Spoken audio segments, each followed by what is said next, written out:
I just want to insert my opinion for like 2 seconds on the Nolan Wells case, because I just saw where Nancy Grace came out with the transcribed SETO call. And here's my thing. I'm from the South, so I feel like I can speak on this because I grew up around nothing but racist, okay? And so as someone with this skin, I feel like I could speak out on this. Here's my questions. Why? First of all, so many of y'all want to say that it wasn't murder. Like, so many of y'all were so quick to say it wasn't murder, that things happened. If that was the case, then why do none of the friends know what happened? Furthermore, Nancy Grace just released a SETO call. Anybody in their right mind, if you hear what was on that call in the background where they're asking, is someone dead? First things first, you're not going to call SETO. You're going to call 911, typically, if you're worried about someone. Secondly, why did you turn down Coast Guard when they asked if you needed the Coast Guard? If you are sinking, and if there is that shit going on in the background, like what they're asking about, is someone dead, you should say yes to any bit of help that you can get, right? I also think it's odd that all of them got rid of their social media. None of them have really had much of an explanation. They do what your typical white people do in those circumstances. Look at the Murdaugh case, and there was no one of color in that case. But because they were prominent Caucasians surrounding around that death of the girlfriend, they did everything they could to cover up and get him out of it. The same rules apply to this, and like in my head, the same rules apply to this. They were both situations were boating, and in those situations, someone unfortunately lost their life. But getting back to the Nolan case, hearing that voice, like hearing that recording of them asking for, or just asking if someone is dead in the background. How is it that you're clueless and you have no idea what could have happened to him? That call, like, there's a reason why Nancy Grace got her bob fixed to the heavens, honey. That thing wouldn't move in hurricane force winds. She knows something. Her gut tells her something, just like my gut has been telling me something has been going on with this case. It was too weird. It was too weird. And I got to be careful with how I say things, because y'all love to drag me through the mud anytime I talk out against Caucasians. So I'm trying to be careful with how I word this. But before I get in the shower, I've had a long day at work. Before I get in the shower, I really wanted to put a little bit of 2 cents in your head with that, because I commented on Nancy Grace's video and already people have started coming for me. And all I did was comment, why did we call SETO and not 911? And several people commented and said, well, because there was no medical emergency. You fucking racist idiot. What do you mean there's no medical emergency? Open your fucking ears.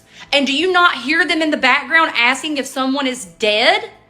Are you that small-minded that you will forego any bit of the facts because you need your story to be the truth, where no one was murdered? If that was your youngin', if the roles were reversed, y'all, my God, as a white person, I can come out and say that. I know good and well if the roles were reversed, y'all would be dragging this through the mud. But because it was a group of Caucasians and it was an African-American person that passed away, all of you small-minded, closed, racist people, you immediately want to assume that he died of natural causes, or he caused his own death, or it wasn't a murder. I will always stand on the right side of history. I promise you. I don't care how many people cancel me, how many people come for me. My boys will know that their mother always stood on the right side of history. I have said that there was something fishy about this case from the moment it came out in the news. And as soon as I posted something about it, y'all came for me. And I'm just here to say that I stand with Nancy. There's a reason why Nancy is as into this as she was the Casey Anthony shit. Okay? She knows, because her spidey senses are tingling just like my spidey senses are tingling. If a youngin' ever went with me on a boat, it don't matter if they were black, white, brown, purple, green, blue, square, triangle, rectangle, obtuse, Caboose, Papatoose, you name it. That baby's coming home with me and my family. I don't care if anybody got in a fight or an altercation. If you go on the boat with me and my husband, I'm bringing you back. Scout's honor. Promise. Promise. There's something, you never leave anybody, anywhere, especially on water.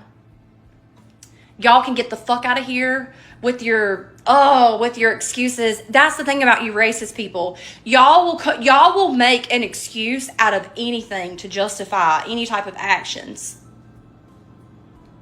Every single time. There's always an excuse. Just as soon as something happens in the media when an African American or a brown skinned person is involved, you're quick to say, stupid is as stupid does, right? All those things. But you didn't say that about the young girl that died with the Murdochs on the boat. Everybody was boo-hooing tears about her dying. It was so tragic, right? But we don't have that same sympathy for this poor youngin' who had his whole life ahead of him. It doesn't matter what the familial situations were, because I saw that being thrown around. That doesn't matter. He went out with a group of friends. He should have came back with a group of friends, alive. And if he ever went missing, their first thing should have been, we need to find him. We need to know what's going on. How is it that we all of a sudden, everybody's got amnesia and nobody knows what happened to him and nobody can find him? Make that make sense. Those are the type of people that I don't want my children around.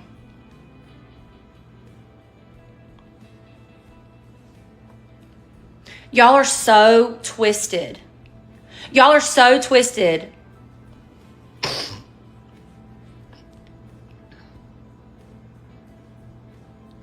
I cannot wait for the truth to come out about this poor baby. Just to prove to a lot of you small-minded, closed-minded, racist people,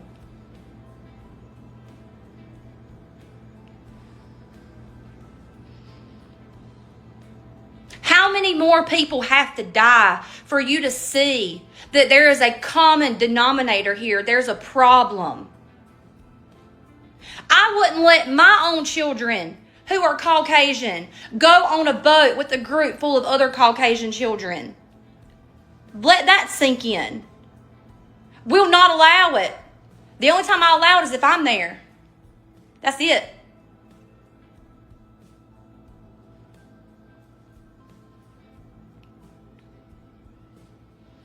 I pray that some of y'all find a little bit of brains in between your ears. And I pray that some of y'all find a little bit of empathy too. Because all of you closed-minded, small-minded racists are also you claim to be Christians. Y'all are the most evil people I have ever seen in my entire life. Evil. Evil people. And that right there is why so many young people, and I don't even think I'm young, but I can include myself in this. There's a reason why me and my family don't go to church every Sunday, every Wednesday like I did when I grew up. Your body is your temple. Jesus is right here. Those of you that go to church on Sundays and Wednesdays, and the ones that post your Bible verses or, you know, live, laugh, love, eat, pray, love, whatever, on your walls, you're the same people. You're the same people. I'm disgusted with y'all. Like, to everyone with brown skin, please let me formally apologize, because I do not share the views and the thought patterns and anything to do with what the people that share my skin color have. But I apologize for these small-minded people, because as someone who was raised around nothing but small-minded racists, I grew a brain myself and decided what I wanted to pick as right and wrong. And I'm so sorry that not all of us feel this way, but I promise you I feel so passionately about this that I will do everything that I can in my power to never stop running my lips to help just shed light onto what y'all go through. I love you, but I had to do this. I got to get in the shower. Bye. A short, unscripted video filmed in a bathroom in late July has become one of the most widely shared pieces of content in the Nolan Wells case. In it, a woman speaking from her bathroom before a shower declared that the friends who left Horn Island without Nolan Wells already knew something was wrong. She framed her comments as the perspective of a white Southern woman raised around prejudice. She asked why anyone would call a private towing company instead of 911. She asked why Coast Guard help was declined. She pointed to background noise on the SETO recording and treated it as proof that someone on the boat believed a person was already gone. She compared the situation to a high-profile South Carolina boating case that later revealed extensive deception. She generalized about entire communities protecting their own. Within days, the video, and a second channel that amplified it with scripture, reached audiences large enough to rival official press events. What follows is not a defense of any individual and not an attack on any community. It is a careful separation of what the reaction claimed, what the public record actually contains, and why the difference matters for a case that is still open. Every factual assertion will be kept in its proper category. What a named person stated, what remains interpretation, what investigators have confirmed, what they have not. Here's the thing about this case. Every single time we think we've seen the last piece of evidence, something else surfaces. A new photo, a new report, a new person willing to sit down on camera and go on the record. It's been that way for weeks now, and tonight is no different. So we're not going to guess tonight. We're not going to speculate just to fill a video. We're going to lay out exactly what's confirmed, what's still just a claim being made by someone, and let you make up your own mind. That's how we've done every update on this case, and that's how we're going to keep doing it. Let's get into it. If you're new here, go ahead and hit subscribe. We're covering every development in this case as it happens, in real time, no fluff. And drop a comment letting me know you're following along, because I read every single one of them. The United Cajun Navy released something this week. They're calling a timeline, and it's important to say right away, in their own words, not an investigation. That distinction matters more than people realize, and their own vice president said it plainly, on the record, on air. a.m. The boat leaves the original dock. It arrives at Horn Island at 11:14. So at around 4 o'clock, there is a call to the Coast Guard about the boat. NBC News got a hold of it. We're sinking. Can you all please come? And is everybody on board in good health otherwise? Yeah, everybody's on board. Everybody's on board. So does that mean Nolan is on there? Who was on that boat? At 4:31, the boat leaves Horn Island and it is towed approximately 3 miles, and then the tow ends. So after 3 miles, they go back to the original dock, okay? They arrive at 5:44 p.m. So it looks like this is where Horn Island is, and this is where the original dock is that I am referring to. I looked it up, and El Camino Real Road is in Gulf Hills, Mississippi, which is right above Ocean Springs. So I'm wondering if this is the house where they got the phone. Now, the boat travels to Fort Bayou. At 6:06, the boat returns to the original dock. Then, from the original dock, the boat goes back to Fort Bayou, and then they go to the boat launch, and it is put onto the trailer and moved by the vehicle. Did they drop people off at the original dock, travel to Fort Bayou, pick somebody up, and go back to that original dock? And then, from there, why was there an hour and 13-minute time gap? This boat was sinking hours before, and then they're just having it docked for an hour and 13 minutes. You would think they'd want to get that boat out of the water ASAP. Here's what they actually did, step by step. They put a call out to their followers, anyone who was on or near Horn Island that particular day, asking for any photos or video they might have. Whatever people had, whatever they'd forgotten was even on their phone. Then the Cajun Navy took everything that came back and compiled it into one single, organized report. And to their credit, they were upfront about the limitations of that report. They said clearly, that they can't independently verify every timestamp on every photo. They said some of these images could have been screenshotted from somewhere else, rather than shot directly by the person who sent it in.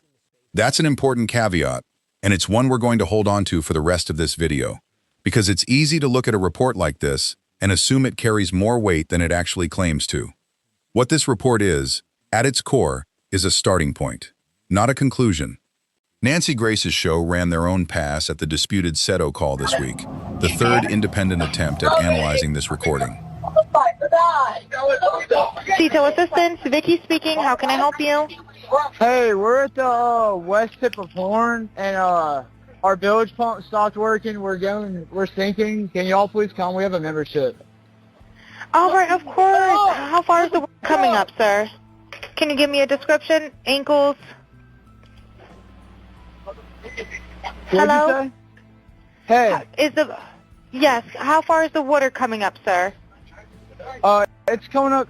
We're just sinking. I don't know. Like we're going down now. All right, well, let's get you going. Membership number or phone number listed on that count, sir. I don't know the phone number. It's either. I think it's. Try that. All right. I know we have a membership, like guaranteed. I don't All have right, the tag unless on you here. have a It got ripped membership off. number or anything, it's okay. I'll get you over to the captain. What's the best phone number to reach you at? The verified recording released by the state agency begins with a young male voice reporting a mechanical problem at the west tip of Horn Island. That is the content of the call as released. The background noise under the conversation has been the subject of enhancement, counter-examination, and intense public interpretation. No official laboratory has authenticated the contested phrases that circulated online. The second major claim in the reaction treats background voices on that recording as evidence that someone on the boat already believed a person was gone.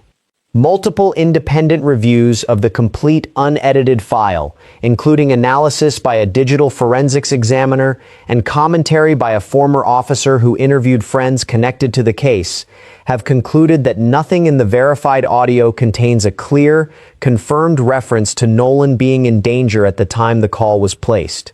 Ambiguous sounds exist. Expectation shapes perception. Once listeners are told what words to hear, the brain readily supplies them. That phenomenon does not prove the words are absent. It proves that captions and prior claims are powerful variables. Treating an interpretation as a transcript is the step the reaction takes and the step the documented record does not support. Two additional claims remain unverified as of the most recent public information. One asserts that the group actively declined Coast Guard assistance during the afternoon call. No such exchange appears in the released recording or in official reporting. It is possible the detail refers to an undocumented interaction. It is also possible it confuses the fact that a private tow resolved the mechanical issue that afternoon. Until a recording, document, or on-record statement confirms it, the claim stays unverified. The second. We're not going to tell you what this enhancement claims to reveal, word for word, because here's the problem. A digital forensics expert already examined an earlier version of this same recording and found it ran 20 seconds longer than the original file, with a different digital signature entirely. That means at least one previous claim about this audio has already been shown not to match the source. Until any of these enhancements are independently verified, we're treating all of them as unconfirmed. This is the photo everyone's talking about.